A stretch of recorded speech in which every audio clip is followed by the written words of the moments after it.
Hello students, ऐसे आप लोग ठीक हैं? पहले तो आपके लिए एक इन्फॉर्मेशन सुन लीजिए, ठीक है ना। वो कल दिल्ली के deputy chief minister Manish Sisodia ji ने सीबीएसई ऑफिस को और एचआरडी मिनिस्ट्री को जो है ना एक लेटर लिखा है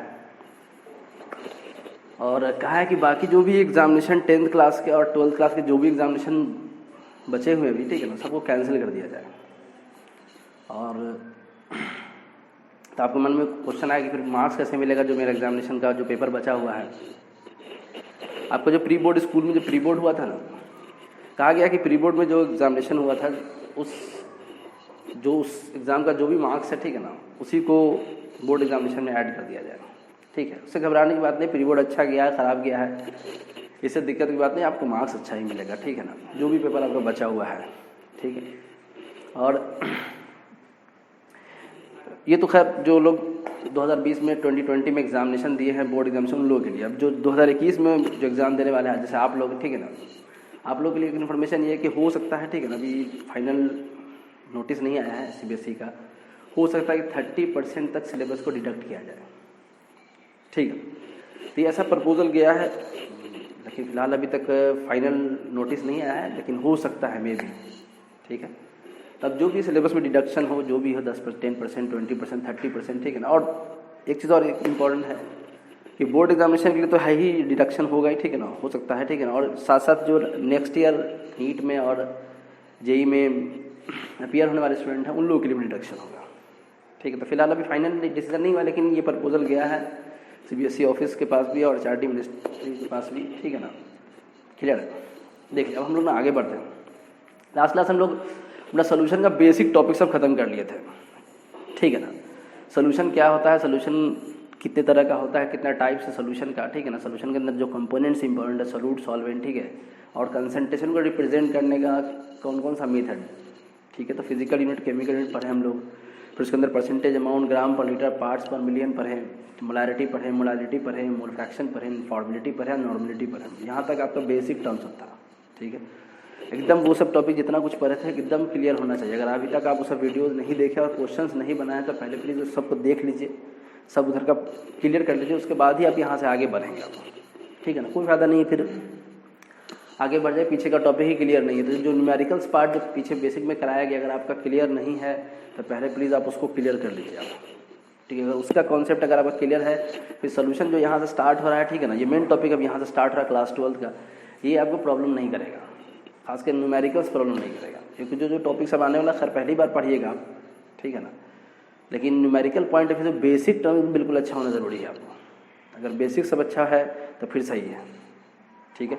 खैर अभी तक जो भी 6-7 लेक्चर हम लोगों का हुआ वहाँ पर, ठीक है ना, जितना कुछ पढ़ाया गया आपको ऑलरेडी क्लास 11 में सब कुछ पढ़ा दिया गया था मोल कॉन्सेप्ट के अंदर। जो लोग पढ़ चुके थे उन लोगों का तो खैर रिवीजन हो गया है, जो लोग नहीं पढ़े थे वो लोग तो खैर फर्स्ट टाइम पढ़े। अगर कोई भी इशू है, कोई भी दिक्कत है, आप पूछ लेंगे, ठीक है।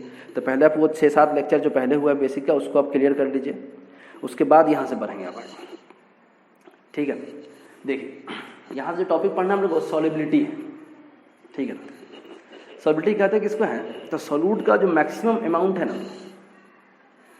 वो किसी फिक्स्ड अमाउंट ऑफ सॉल्वेंट के अंदर, किसी कांस्टेंट अमाउंट ऑफ सॉल्वेंट के अंदर, ठीक है, किसी पर्टिकुलर अमाउंट ऑफ सॉल्वेंट के अंदर, स्पेसिफाइड अमाउंट ऑफ सॉल्वेंट के अंदर जितना मौजूद होगा, इसको रिप्रेजेंट करने को ही हम लोग सॉल्युबिलिटी कहते हैं, ठीक। फिर समझिए बात को, किसी कांस्टेंट अमाउंट ऑफ सॉल्वेंट, किसी स्पेसिफाइड अमाउंट ऑफ सॉल्वेंट, ठीक है ना, या किसी भी फिक्स्ड अमाउंट ऑफ सॉल्वेंट के अंदर जितना भी सॉल्यूट का अमाउंट, मैक्सिमम अमाउंट जितना भी डिसॉल्व हो सकता है, दैट इज कॉल्ड सॉल्युबिलिटी, ठीक है। ये सब कुछ बेसिक टर्म्स है, सॉल्युबिलिटी, डिसोल्यूशन, ठीक है ना, क्रिस्टलाइजेशन, आप समझिए, टर्म समझिए, ठीक है ना। ये सब पूछता नहीं है, ठीक है, लेकिन आपको टर्म समझ में आना चाहिए कि क्या मतलब इसका है।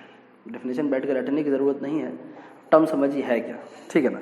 सॉल्युबिलिटी को फिर समझिए आप। सॉल्युबिलिटी क्या है, किसी भी फिक्स्ड अमाउंट ऑफ सॉल्वेंट, ठीक है ना, कांस्टेंट अमाउंट ऑफ सॉल्वेंट या स्पेसिफाइड अमाउंट ऑफ सॉल्वेंट के अंदर सॉल्यूट का जितना भी मैक्सिमम अमाउंट डिसॉल्व हो सकता है, दैट इज कॉल्ड सॉल्युबिलिटी। कहाँ पर, तो किसी पर्टिकुलर टेम्परेचर के ऊपर, टेम्परेचर कांस्टेंट होना चाहिए, ठीक है, किसी स्पेसिफाइड टेम्परेचर के ऊपर। आपको एग्जांपल बताएं, जैसे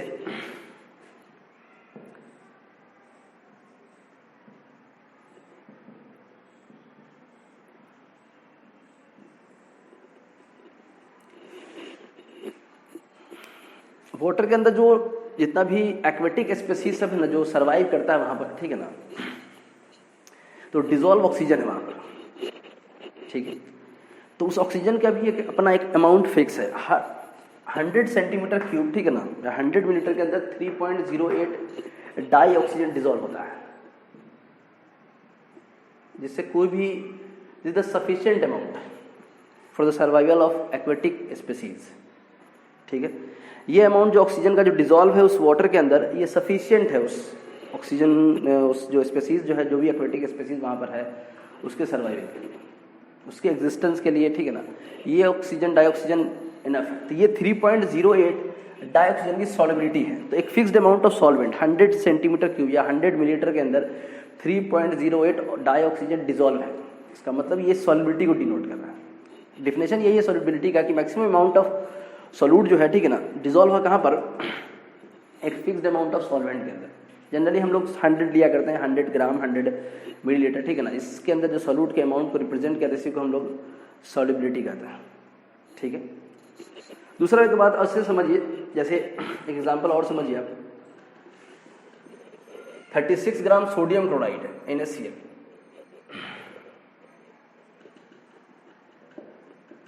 dissolve in 100 gram of water. मतलब क्या है, ये NaCl सोडियम क्लोराइड का ना सॉल्युबिलिटी है। मतलब हर 100 ग्राम वाटर में 36 ग्राम हम लोग का सोडियम क्लोराइड डिजोल्व हो। ये मैक्सिमम अमाउंट, इससे ज़्यादा आप डिजोल्व नहीं कर सकते, आप 37 ग्राम डिजोल्व नहीं कर सकते। क्लियर बात, ठीक है।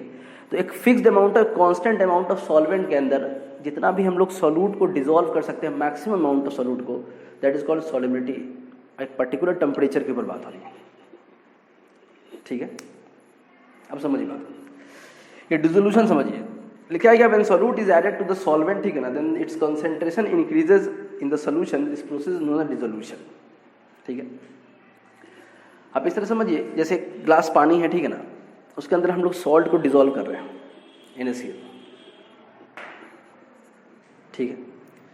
तो सॉल्यूशन के अंदर सोल्यूट का कंसंट्रेशन धीरे धीरे बढ़ रहा है, इंक्रीज कर रहा है। जैसे एक मान लिया हम लोग 10 ग्राम मिलाए, 100 ग्राम हम लोग पास वाटर है, 10 ग्राम मिलाए, तो अभी और ऐड कर सकते हैं, 10 और मिला दिए। तो जैसे जैसे सोल्यूट के अमाउंट को सॉल्वेंट के अंदर मिला रहे हैं, तो क्या हो रहा है, कंसंट्रेशन इंक्रीज कर रहा है हम लोग का। इस कंसंट्रेशन इंक्रीज करने के प्रोसेस को हम लोग क्या बोलते हैं, डिसोल्यूशन कहते हैं, ठीक है। क्रिस्टलाइजेशन क्या है, लिखता है when solute particle in the solution collide with the solid solute and get separated out of solution, this process is known as crystallization. इसको आप सिंपल से एग्जांपल समझिए, ऐसे नहीं समझ में आएगा आपको, ठीक है ना। जैसे मान लीजिए कि 100 ग्राम वाटर के अंदर हम लोग मैक्सिमम 36 ग्राम NaCl डिजोल्व कर चुके हैं, ठीक है। अब क्या हो गया, सॉल्यूशन सैचुरेटेड बन चुका है,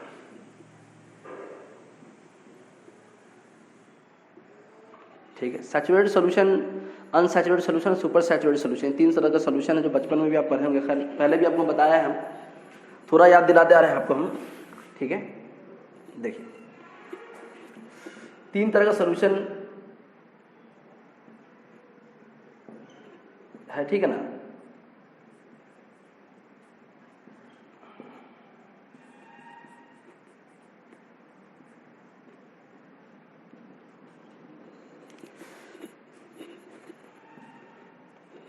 अनसैचुरेटेड का मतलब क्या हुआ कि मोर solute particle dissolve in the solvent, normal condition बात हो रही है, ठीक है ना, कांस्टेंट टेम्परेचर के ऊपर। तो सोल्यूट के पार्टिकल को भी और डिजोल्व कर सकते हैं। जैसे 100 ग्राम अगर हम लोग पास वाटर है और हम लोग सपोज कीजिए कि 10 ग्राम चीनी सॉल्ट मिला कर रखे हैं NaCl, तो हम लोग मैक्सिमम कितना डिजोल्व कर सकते हैं, 36, 10 डिजोल्व करके रखे हैं पहले से हम लोग, ठीक है ना। मतलब अभी 26 ग्राम और डिजोल्व कर सकते हैं हम लोग, ठीक है। जब तक डिजोल्व कर सकते हैं तब तक अनसैचुरेटेड है, ठीक है। मतलब more solute can be dissolve in the solvent, लिखना तो लिख लीजिएगा, ठीक है ना। More solute can be dissolve in the solvent, normal condition, constant temperature में। सैचुरेट का मतलब क्या है, no more solute can be dissolve in the solvent, ठीक है। अब सोल्यूट डिजोल्व नहीं होगा, जैसे भाई 36 ग्राम NaCl को डिजोल्व कर चुके हम लोग, अब 37 ग्राम इसमें डिजोल्व नहीं होगा। अब क्या हो गया, सैचुरेट बन गया ये, ठीक है। तो no more solute can be dissolve in the solvent. Super saturate किसको बोलते हैं कि solute more and more solute can be dissolve in the solvent by heating, heat करके जिसको डिजॉल्व किया जा सके, ठीक है ना। तो आप हीट करके अगर किसी सॉल्यूट को डिजॉल्व करते, टेम्परेचर को बढ़ा के किसी सॉल्यूट को डिजॉल्व करते हैं, ठीक है, that is called super saturated solution, ठीक। खैर हम लोग सैचुरेट की बात करें, ठीक है। अब देखिए यहाँ पर 36 gram sodium chloride 100 gram of water में डिजॉल्व कर लिया हम लोग, ठीक है। अब क्रिस्टलाइजेशन समझाना है आपको। अब सपोज कीजिए कि NaCl का एक दाना हम लोग ना उस 36 ग्राम जो बीकर हम लोग के पास है जिसमें डिजॉल्व कर रखे हैं 100 ग्राम वाटर के अंदर, उसमें डाल, ठीक है। तो होगा क्या कि जो दाना डाले हैं, ठीक है, वो तो डिजॉल्व होगा नहीं क्योंकि मैक्सिमम अमाउंट डिजॉल्व कर चुका है। अब क्या करेगा वो, जाकर के बीच सेटल हो जाएगा बॉटम में, ठीक है।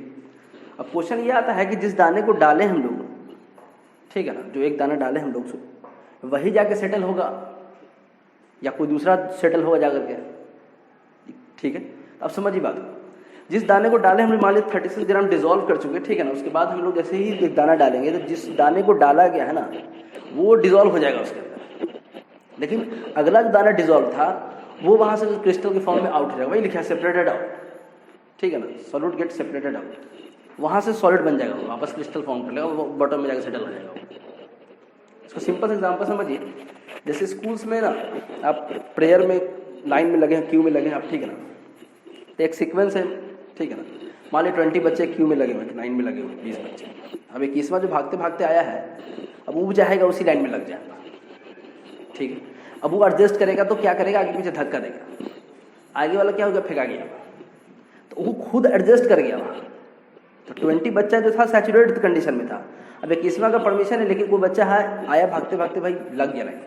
अब होगा कि जल्दी के चक्कर में जब लगेगा तो होगा क्या कि जब खुद तो एडजस्ट कर जाएगा, अगला लाइन से फेंका गया। सेम चीज इसके साथ भी था, क्रिस्टलाइजेशन के साथ भी थे। जो पार्टिकल को हम लोग डाले हैं वो खुद डिजॉल्व हो जाएगा, अगला क्या करेगा, क्रिस्टल के फॉर्म में सेपरेट हो जाएगा, ठीक है। तो क्रिस्टल के फॉर्म में सेपरेट होगा, इसी प्रोसेस को हम लोग क्या बोलते हैं, क्रिस्टलाइजेशन। या आप और एग्जाम्पल समझिए, ठीक है ना। एक मूवी देखा होगा आप, हेरा फेरी, ठीक है ना, सेकंड पार्ट नहीं, हेरा फेरी नहीं, पहला वाला पार्ट, ठीक है ना। वो हेरा फेरी में क्या दिखाया है, एक सीन होगा जिसमें वो ओमपुरी जो है ना पैसा मांगने के लिए आता है, अक्षय कुमार और सुनील शेट्टी और प्रेस रावल। तब वो जब जो सरदार जी के साथ जो आता है गाड़ी में, देखा होगा तो गाड़ी में जब बैठता है तो देखिए एक तरफ से जब ओमपुरी बैठता है तो दूसरी तरफ से दूसरा तो फेंका जाता है, देखा है, या उधर से बैठता है तो ओमपुरी इधर से फेंका जाता है। सेम चीज है, जो अगला पार्टिकल आ रहा है वो तो वहां एडजस्ट कर जा रहा है, उधर वाला गेट से फेंका गया, उधर का आदमी बैठा, इधर वाला फेंका गया, ठीक है। सेम चीज यहाँ पर, जो पार्टिकल आया है वो तो एडजस्ट कर जा रहा है वहां पर, लेकिन अगला क्या क्रिस्टल के फॉर्म में अलग हो जाएगा। इस प्रोसेस को हम लोग क्रिस्टलाइजेशन कहते हैं, ठीक है। टर्मिनोलॉजी समझना इंपॉर्टेंट है, डेफिनेशन रेयर ही नहीं के बराबर समझिए पूछता है। इस टर्मिनोलॉजी का यूज कहीं पर किसी क्वेश्चंस के अंदर कर सकता है या करेगा, ठीक है ना, बस में, ठीक। फिर से वापस समझिए, सॉल्युबिलिटी किसको कहते हैं, किसी भी फिक्स्ड अमाउंट ऑफ सॉल्वेंट के अंदर जितना मैक्सिमम अमाउंट ऑफ सॉल्यूट को हम लोग डिजॉल्व कर सकते हैं किसी पर्टिकुलर टेम्परेचर के ऊपर, दैट इज कॉल्ड सॉल्युबिलिटी, ठीक है। डिसोल्यूशन किसको बोलते हैं, तो किसी भी सॉल्वेंट के अंदर किसी सॉल्यूट को जब डिजॉल्व करेंगे हम लोग, ठीक है ना, तो उसका कंसंट्रेशन धीरे धीरे इंक्रीज करेगा, इस प्रोसेस को हम लोग डिसोल्यूशन कहते हैं, ठीक है। और क्रिस्टलाइजेशन, जब कोई भी क्रिस्टल फॉर्म, कोई भी सोल्यूशन फॉर्म कर अपने मैक्सिमम अमाउंट को जब डिजॉल्व करके रखा है, उसके अंदर कोई एक्स्ट्रा अमाउंट ऑफ सॉल्यूट अगर हम लोग ऐड करेंगे तो वापस से क्रिस्टल फॉर्म करना शुरू कर देगा, ठीक है, बात समझ। तो ये थ्योरेटिकल पोर्शन है, ठीक है ना। अब देखिए, सॉल्यूट सॉल्वेंट मिलकर क्या बनाता है, सोल्यूशन, ठीक है ना। और ये डायनेमिक इक्विलिब्रियम में होता है,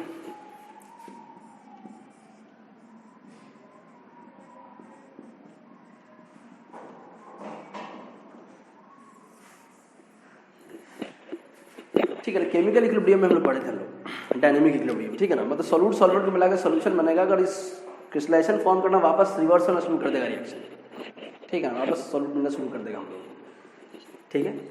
अब हम लोग ना यहाँ पे हम लोग सॉल्युबिलिटी पढ़ना, हम लोग को solubility of solid into liquid, gas into liquid and liquid into liquid, पूरा टॉपिक जो यहाँ से, चैप्टर जो यहाँ से है, ठीक है ना। सिर्फ लिक्विड सोल्यूशन के बारे में पढ़ना हम लोग को पहले ही बताया था हम, ठीक है। तो खैर पहले हम लोग सॉलिबिलिटी चेक करेंगे, सॉलिबिलिटी और सॉलिड इन लिक्विड सॉल्वेंट, ठीक है, किस किस फैक्टर पर डिपेंड करता है, ठीक है ना, ये चेक करेंगे हम लोग, ठीक है। लिख लीजिए इसको।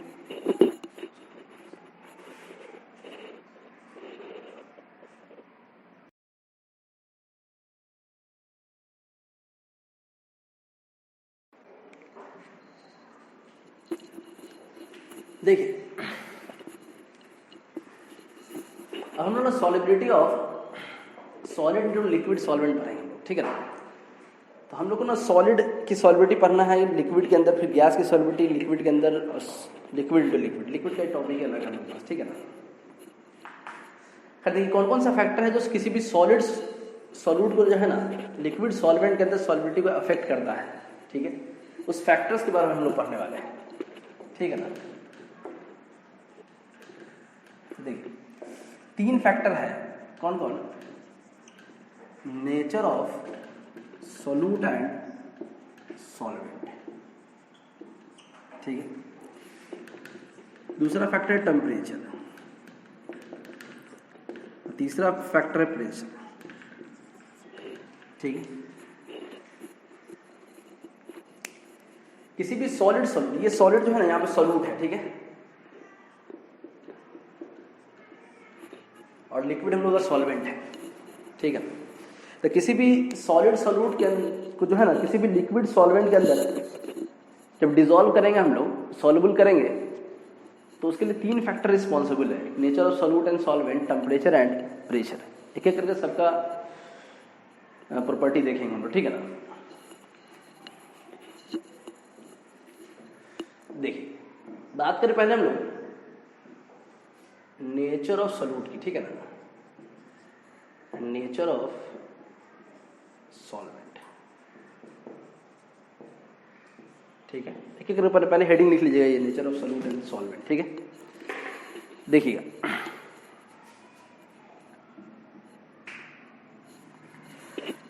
सॉल्यूट का नेचर 2 तरह का, ठीक है ना, कौन कौन, एक पोलर सॉल्यूट होगा और एक नॉन पोलर सॉल्यूट होगा।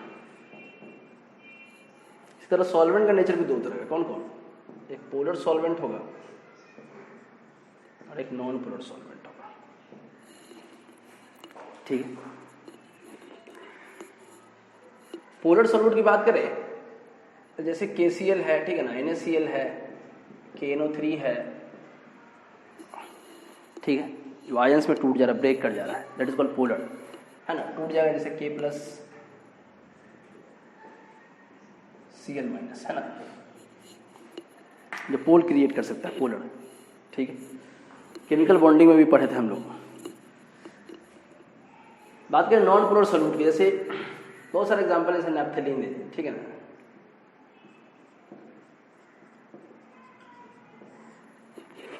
सॉल्वेंट की बात करें पोलर सॉल्वेंट जैसे वाटर, है ना, वाटर के बारे में हम लोग पोलर पढ़े थे, वो केमिकल बॉन्डिंग में डाइपोल मोमेंट में पढ़े थे हम लोग, है ना, याद होगा आपको, ठीक है।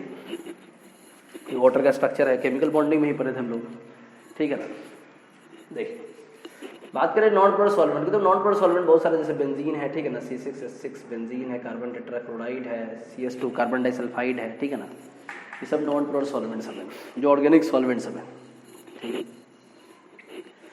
ये जो नेचर ऑफ सॉल्यूट और नेचर ऑफ सॉल्वेंट किस तरह से अफेक्ट करता है, तो लाइक डिजॉल्व लाइक है, क्या है, लाइक डिजॉल्व लाइक, ठीक है। इसका क्या मतलब हुआ, इसको देखिए, इधर हटा रहा है,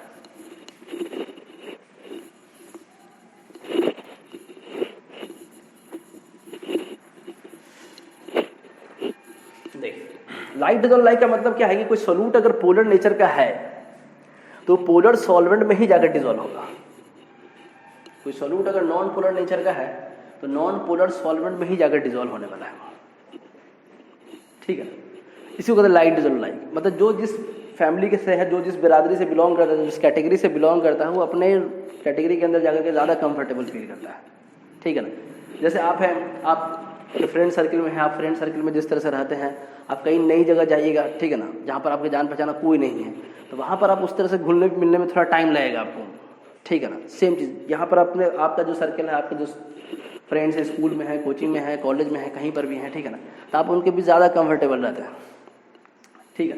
सेम चीज़ यहाँ है, तो जो जिसके साथ ज़्यादा कंफर्टेबल है उसके साथ जल्दी जाकर डिजॉल्व होता है, ठीक है ना, रेडली डिजॉल्व, ज़्यादा तेज़ी से डिजॉल्व होगा, आसानी से डिजॉल्व होगा। लेकिन जो जिसके साथ कंफर्टेबल नहीं है, जाहिर सी बात है नहीं है, तो फिर डिजॉल्व होने का टेंडेंसी भी लेस होगा उसके पास, ठीक है ना।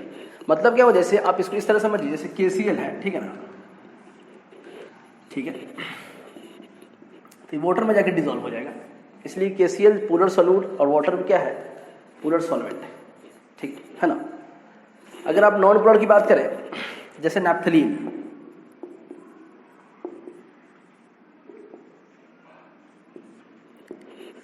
नैप्थलीन की बात करें तो नैप्थलीन नॉन पोलर सॉल्यूट है,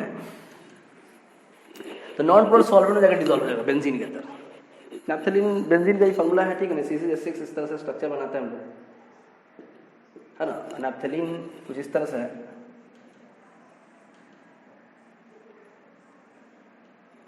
ठीक है ना।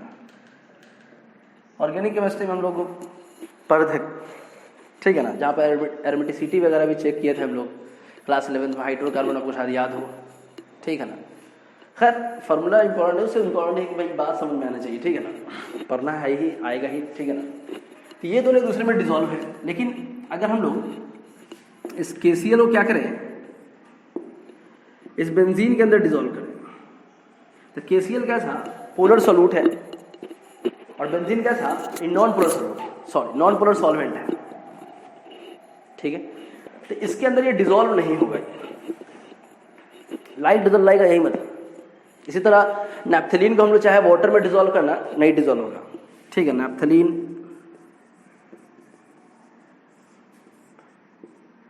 अगर वाटर में डिजॉल्व करें हम लोग, डिजॉल्व नहीं होगा, इसलिए कि नैप्थलीन एक नॉन पोलर सॉल्यूट है और वाटर पोलर सॉल्वेंट है, इसमें जाकर डिजॉल्व नहीं होगा।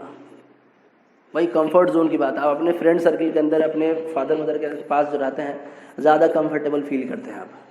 लेकिन नई जगह जाइए, कहीं पर भी जहाँ आपके कोई जान पहचान का नहीं है, नहीं जानते किसी को, तो आप वहाँ कंफर्टेबल फील नहीं कीजिएगा। तो यहाँ भी सेम चीज़ है ये, ठीक है।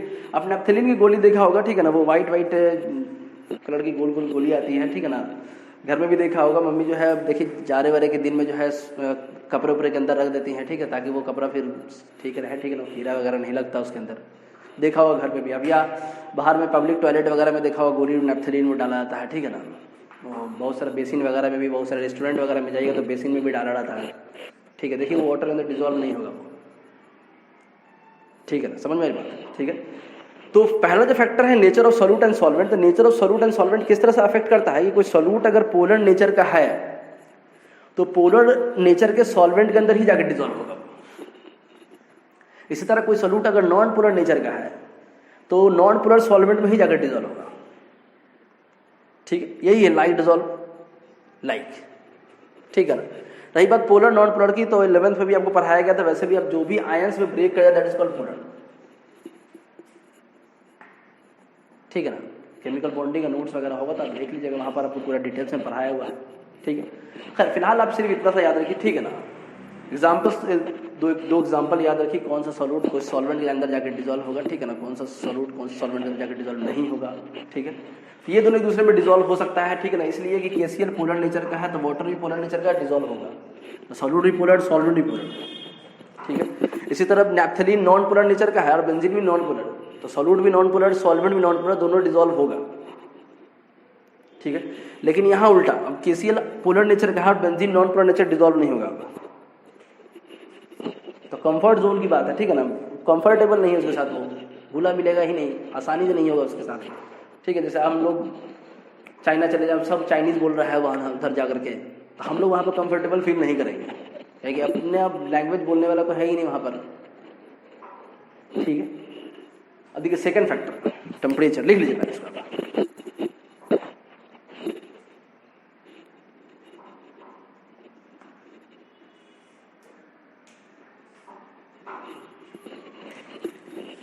देखिए टेम्परेचर का इफेक्ट देखेंगे हम, ठीक है ना।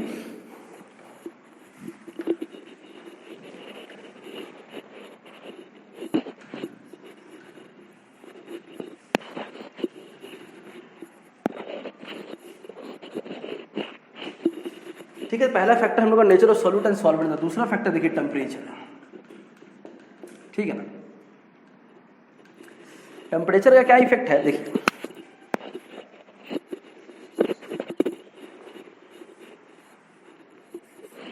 ये जो भी आपको हम पढ़ा रहे थे, ठीक है ना, ये सॉल्यूट प्लस सॉल्वेंट ये डायनेमिक इक्विलिब्रियम के अंदर होता है। जब सैचुरेटेड सॉल्यूशन बन जाएगा, ठीक है।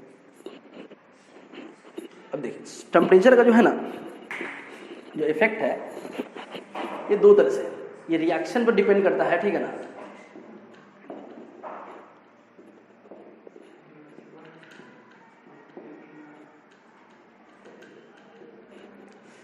मतलब किसी सॉल्यूट को आप सॉल्वेंट में डिसॉल्व किए, ठीक है ना, तो वहां पर एंडोथर्मिक मतलब हीट एब्जॉर्ब किया है या फिर एक्सोथर्मिक मतलब हीट रिलीज किया है।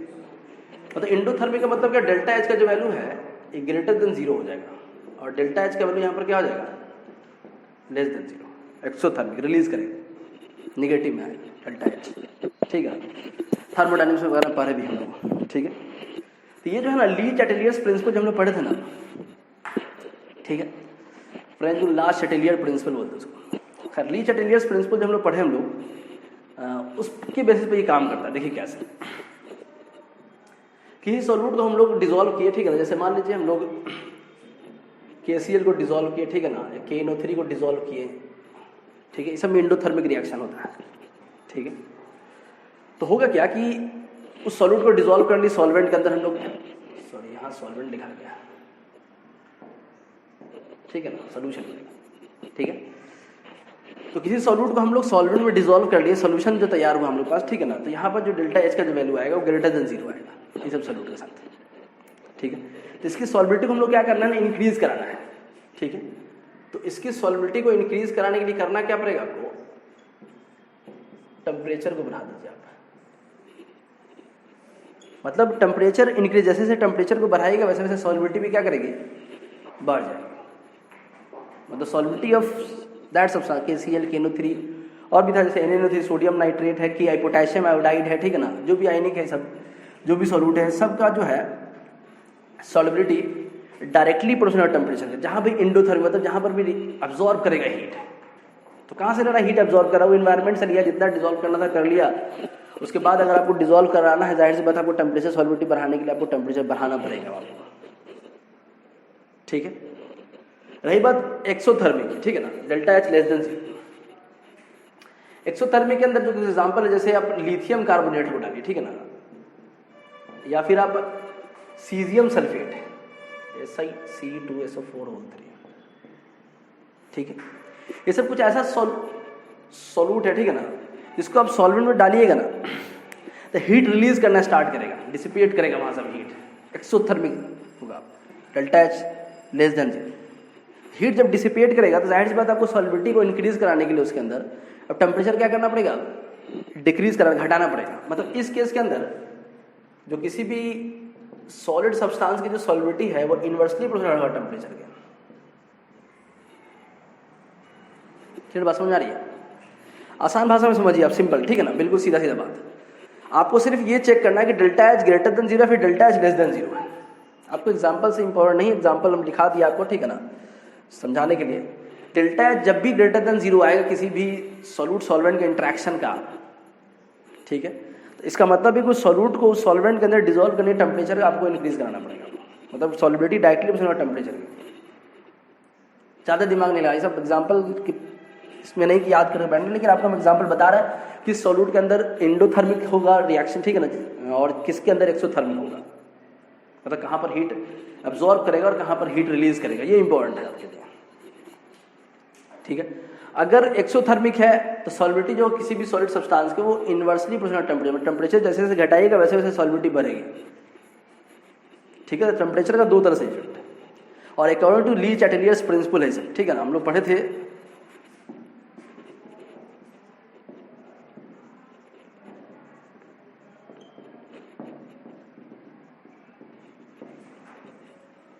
क्लास 11 में केमिकल इक्विलिब्रियम में पढ़े थे, थोड़ा बहुत तो याद होगा नाम आपको, ठीक है ना। कॉफी बेच कर सब आपने नहीं खाया तो फिर आप देख लीजिएगा, आप पढ़ाया हुआ सब, ठीक है ना। खैर तो आप इस चीज़ को याद रखिए, ठीक है ना। Delta H greater than zero, delta H less than zero, तो फिर सॉलिबिलिटी पे क्या फर्क पड़ने वाला है, ठीक है। तो टेम्परेचर का डायरेक्टली होगा, इन्वर्सली होगा, ये इंपॉर्टेंट है। क्लियर बात, ठीक है, लिख लीजिए इसको।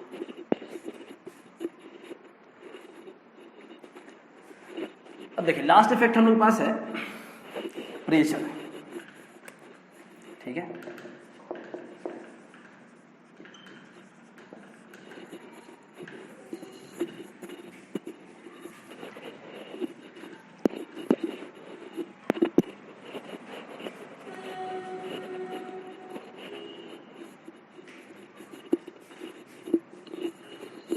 देखिए प्रेशर का जो इफेक्ट है ना, किसी भी सॉलिड सब्सटेंस को किसी भी लिक्विड सॉल्वेंट के अंदर, किसी भी सॉलिड सॉल्यूट को हम लोग लिक्विड सॉल्वेंट के अंदर जब ऐड करेंगे हम लोग, ठीक है ना, तो प्रेशर का कोई इफेक्ट नहीं, नो इफेक्ट,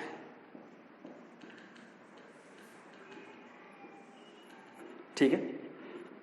प्रेशर इफेक्ट नहीं करता है, इसलिए नहीं करता है ना कि देखिए सॉलिड हम लोग का जो है और लिक्विड है, ठीक है, इन दोनों को मिलाकर के हम लोग सॉल्यूशन बना रहे हैं, ठीक है। तो सॉलिड हम लोग के पास सॉल्यूट है और लिक्विड हम लोग के पास सॉल्वेंट है, क्लियर है, ठीक है। देखिए तो है सॉलिड के बारे में बचपन से पढ़ते हैं, ठीक है ना, कि देखिए सॉलिड के अंदर क्या है ना कि जो पार्टिकल्स है बिल्कुल इस तरह से रहता है, ठीक है ना,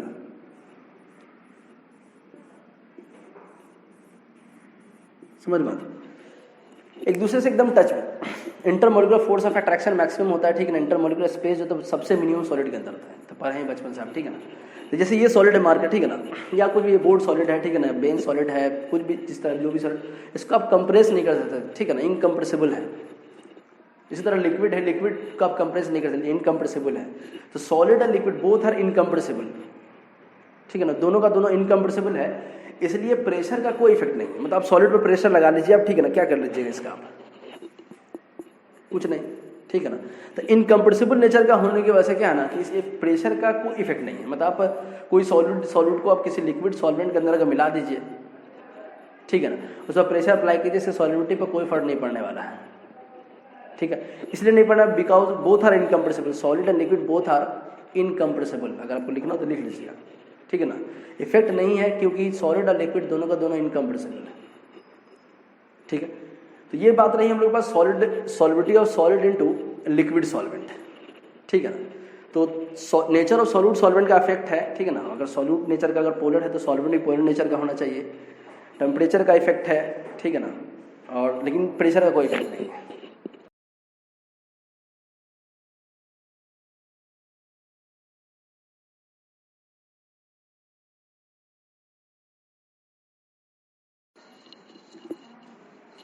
ठीक है ना। तो ये हम लोग का solubility of solid solute into liquid solvent था, ठीक है। अब हम लोग पढ़ेंगे क्या, solubility of gas into liquid solvent, ठीक है। ये गैस की सॉलिबिलिटी पढ़ेंगे हम लोग। ये नेक्स्ट हेडिंग लिख लीजिए आप, ठीक है ना, छोड़ देते हैं क्योंकि वीडियो लंबा हो रहा है, ठीक है ना। नेक्स्ट टॉपिक हम लोग पढ़ेंगे solubility of gas into liquid solvent, ठीक है। Thank you.